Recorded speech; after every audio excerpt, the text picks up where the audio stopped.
Hello, it's fabulous having all of you back with us. Today we will be looking at the subject of higher purpose. As you know, we have been taking up various topics in the series entitled Karma, Destiny and Choice, and it is my honor to be interviewing Sister Denise from the Brahma Kumaris. Hello and welcome. Hello, thank you. So, higher purpose. As I ruminated over this topic, what I thought of is how us humans tend to be. We grow up in a family, we have an idea of what we want to do with our lives. Some of us have ambitions, others don't. And then we choose a career or not. Then we create a family or not. We rent or buy a house. We take public transport or get ourselves a car, and we go from decade in to decade out like that. And at the end of that, if you manage to go through all of that until 60, 70 years of age without serious illness or nothing bad happening in inverted commas, we consider that to be a very good life indeed. So from a spiritual perspective, that's ordinary, isn't it? It is ordinary, yes. Yeah, and whilst ordinary was okay in the past, somehow it's no longer okay to be ordinary. I think it's something else going on. It's perfectly okay to be living like that. Almost everyone lives like that. But there are some people, especially people who are interested in the spiritual aspect, they're also interested in meaning. And when you're interested in meaning, then you're interested in purpose. So you raise this question, what is the purpose of my life? It has to be more than just getting born, getting married, producing children and dying. An animal can do that. When it comes to the question of higher purpose, how does one establish what one's own higher purpose is? You may or you may not be interested in a higher purpose. I think it's a minority of people who will think like this. In a way, it's an unusual thing. For the majority of people, there's no question of going beyond what's laid out for them, basically, at their birth. But I think also people who have the privilege of freedom, enough money, education, freedom of movement, you start thinking about what's life about. And pretty soon it will take you to the meaning and purpose. And then you look at yourself. What is the meaning of my life? What is the purpose of my life? And if it's just ordinary, do I want to do it or not? I think that people who start thinking deeply and come up with the idea of meaning and purpose, they are the ones who are going to say, well, now there has to be more to it than just this. There are many individuals who have God in their lives in some way, in some meaningful way. When it comes to higher purpose, is that not their higher purpose in the context of their lives? What they do, say for example, every Sunday? Yeah, I mean, each one's higher purpose is their own. So it's an individual quest. Very much, very much. You can't dictate, oh, you should have a higher purpose than what you've got. What is that? You can't do that. It's for the self, with the self, by the self. It's nobody else's business. It's between me and myself. Given that one of the aims of this series is to help individuals open doors to their minds that they haven't hitherto thought of, what is a higher purpose that creates what you call good profit for the self? Let me talk to you from my own personal journey, because over the course of many, many years, there are times where I sit with myself and just reassess everything from A to Z. And I look deep and see, okay, what am I doing? Where am I going? What's happening? What do I want? And I am quite happy to say that any time I analyze myself, my conclusions are always the same. Part of it has to do with recognizing, okay, I'm an artist, I'm not a bureaucrat, I'm basically more like a philosopher, I'm not a devotee, I'm not really a family person, I'm a loner, I think I'm an adventurer, I am very, what you call eccentric, which is okay if you're English. A lot of English people are eccentric, so I'm a very eccentric English person. I also came to see myself as a project person, that I operate project by project by project. And so the projects that I take up, they have to have meaning. And so my higher purpose is partly invested in that what I do or what projects I take up, they correspond with who I am. So what I do and who I am knit together very well. I will not do something that doesn't correspond with who I am. It's impossible. I'm very much a person who loves freedom, and so because of that I have a tendency to do projects with a very small number of people working with me, very small, the absolute minimum. I'm not a person who's part of a gigantic number of people who are going in X particular direction. I'm not a crowd lover in any way. I'm a loner. So as you analyze yourself and you start to see what's important, to me what's very important, I must be right with myself at every step. I have to be aligned with what God stands for. Nice. Very nice. Explain that. What does God stand for? God stands for truth. God stands for deep meaning. God stands for the big picture. I'm definitely a big picture person. There's no question of cheating or trying to take advantage of some situation. If I choose somebody to work with, the most important criteria is that they are honest. If somebody's not honest, finish very fast, very fast.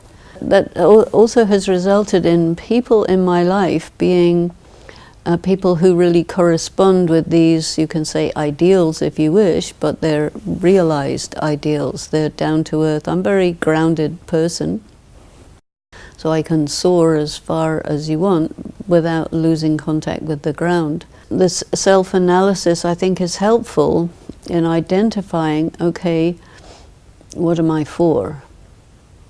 Well, I'm not for nothing.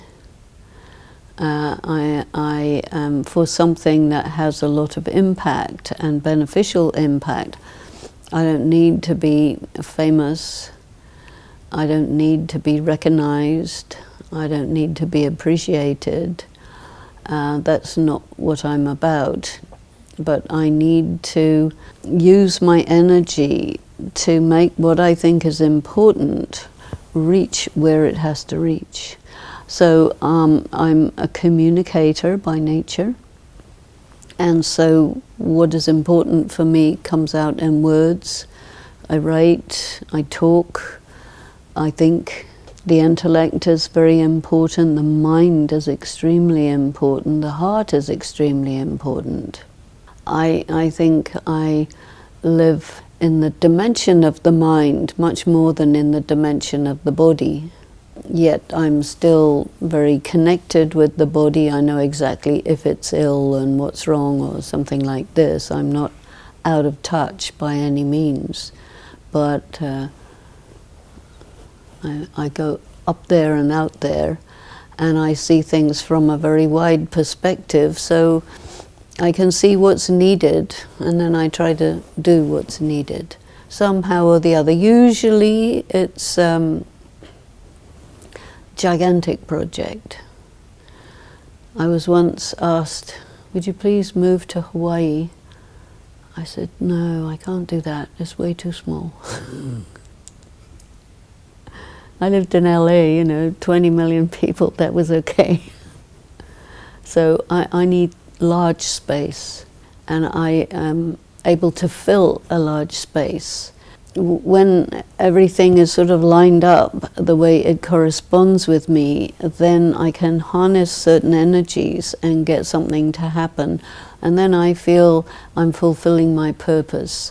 And I'm describing this because I think each person has to do it their own way, and this is how I do it.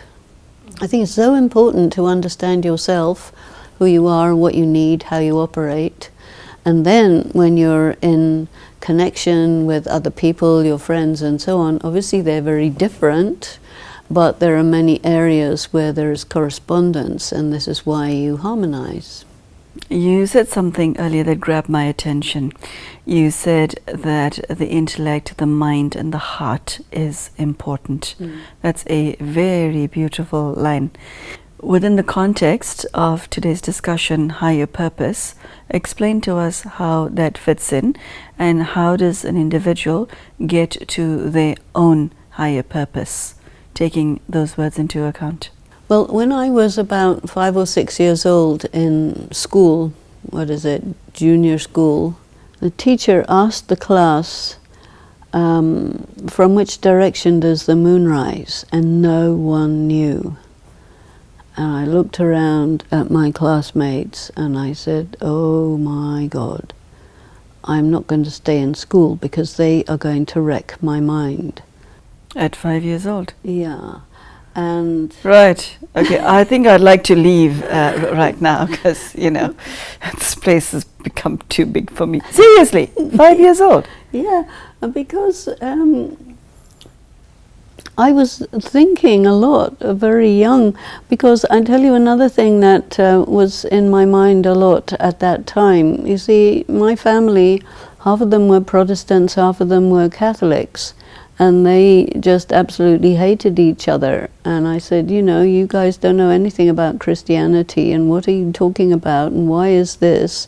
And who needs that religion if you are behaving like this? So I would just disregard all of that and go straight to God. Because I said, these people don't understand anything. So I was thinking very logically, very coherently, and seeing that these people who were in charge of what's going to happen to me were dangerous because they didn't know what they're talking about.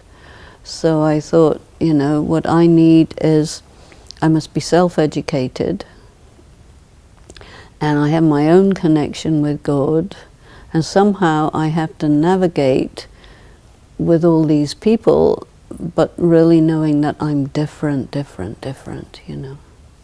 What to do? You just find your way. Although the Brahmakumaris teaches spirituality in basically a certain way to everyone who comes to the meditation center, what I've now learned from you is that as far as spiritual education is concerned, there is no one-size-fits-all, is there?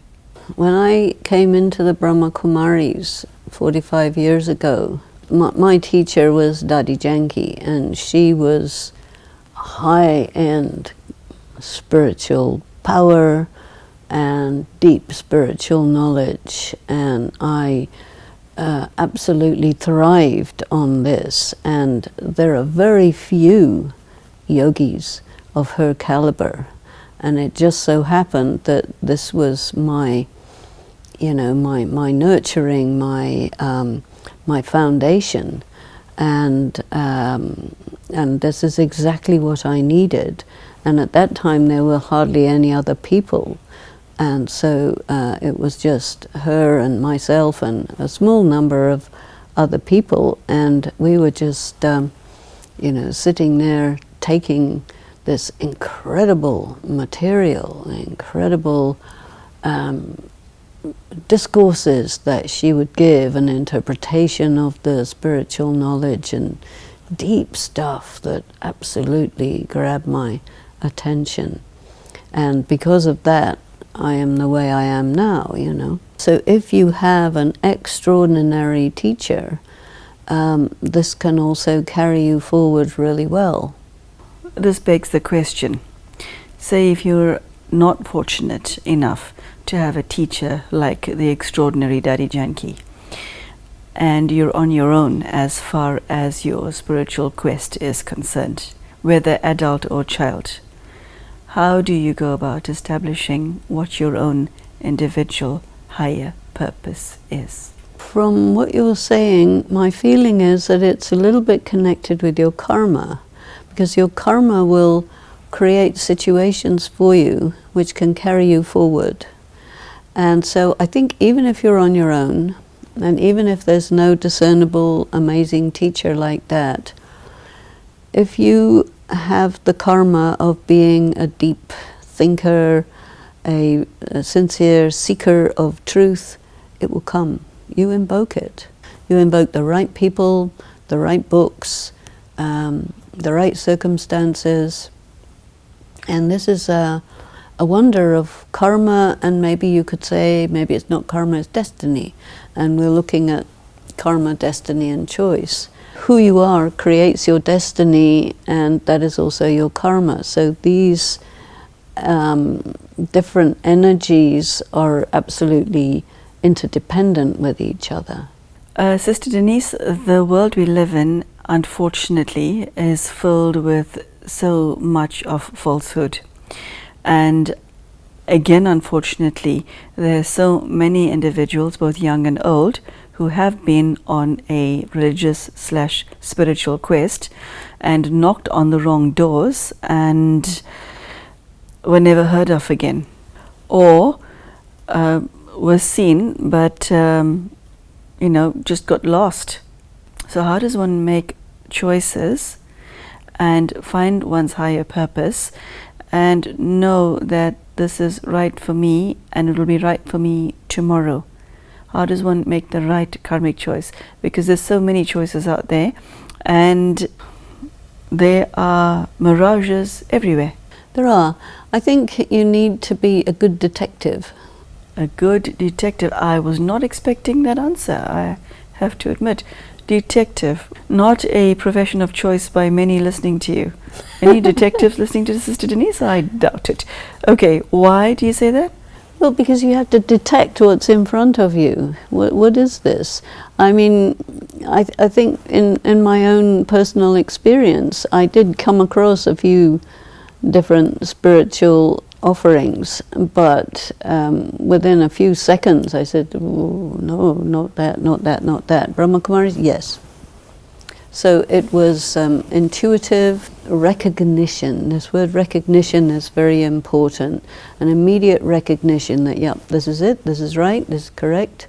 When I was told the information about the soul and all of these things, I said to myself, this is the first intelligent human being I'm listening to today. And by that time I was already, I'd already got my university degree and so on, and it made much more sense than my philosophy class. Recognition, I think, is the key. Does it make sense? Is it coherent? Is it consistent? Can you pull it apart? Will it stand up? And the spiritual knowledge that I'm studying at the moment has to stand the test of being bashed and torn apart by the smartest intellects, because if it can't hold up, then it's not valid. But if it does hold up, it's serious, I'm not saying that everyone is an equally good teacher. I'm not saying that everyone has an equally good grasp of the spiritual knowledge. Everyone is different, but the knowledge itself is indestructible, it's very powerful. I know how to take something down if needed. When one goes about seeking a higher purpose, it's also necessary to stay grounded, isn't it? Yes. How does one strike a balance between reaching for the stars and having your feet firmly planted on the ground? I think it depends on your capacity, because I know for myself I'm a highly grounded person and I can fly as many zillions of miles as you want. I won't get lost in thin air. But for those of us who are unfortunately not Denise Lawrence, what of us mere mortals? You must always keep your contact with the ground. And if that means don't fly too high, then don't fly too high, because if you get lost, it's difficult to get you back. What does that mean, keep your feet on the ground in that context? Stay real, stay in touch with hardcore reality of the material world. I don't think you really can exercise your right to spiritual heights unless you are well connected with the ground. It's a price you must pay. I have met a number of individuals, and have also read about a number of individuals who looked for a higher purpose in response to their pain. Yeah, that sounds reasonable. Yeah. And they found it to their own extent. Is spirituality an antidote to pain? I don't think it's anything like an antidote. I think pain is a messenger that says you need to get your spiritual side attended to because you have neglected it. And that's why you have pain. That's a lot, what you just said. It's a lot. So self-neglect brings pain? Yeah. If you do not allow yourself to be what you really are, it's going to create pain. If you keep yourself down, if you never, wake up, if you remain unconscious, if you get limited by your trauma and don't use it as an instrument to transcend your limitations, you haven't taken advantage of some possibilities. I know not everybody does, but when you say someone found their higher purpose through their pain, I can totally understand that. That's logical for me. You use the word limited by your trauma. Isn't it human nature to suffer when you suffer and not find a higher purpose? Just succumb to the pain? Isn't that human? It is human, but there are so many humans who don't, that I would say that it's not just human, but it's an option, but you don't have to succumb to your pain. Your pain is an opportunity to go to a higher level if you know how to use it. And maybe someone hearing us talking like this might look at their pain and say, oh, I didn't know you were a springboard. Let me jump. Let me jump. We're approaching the end of today's discussion. Anything that you'd like to leave the audience with before we say goodbye to them? I think I would definitely encourage a person to sit with themselves and really think and try to articulate what is my purpose, what is the meaning of my life. Maybe not use the word higher purpose, but just purpose and meaning. And that can open up many gateways, many doorways inside, and maybe even you might be just doing what is not the right thing for you, and it might help you to recognize, no, I need to be doing this over here, not that over there, so let me get on with what I'm really supposed to do. This word supposed to is another expression. What am I supposed to be doing? As if there is an appeal to destiny. Hey, destiny, I can't see you, I'm not living you, would you please present yourself because I need to know what I'm supposed to be doing? That's also a good question to ask yourself and the universe. And in so doing, establish what your higher purpose is. Yes. Okay, well, thank you. Thank you. So there you go, the question of higher purpose.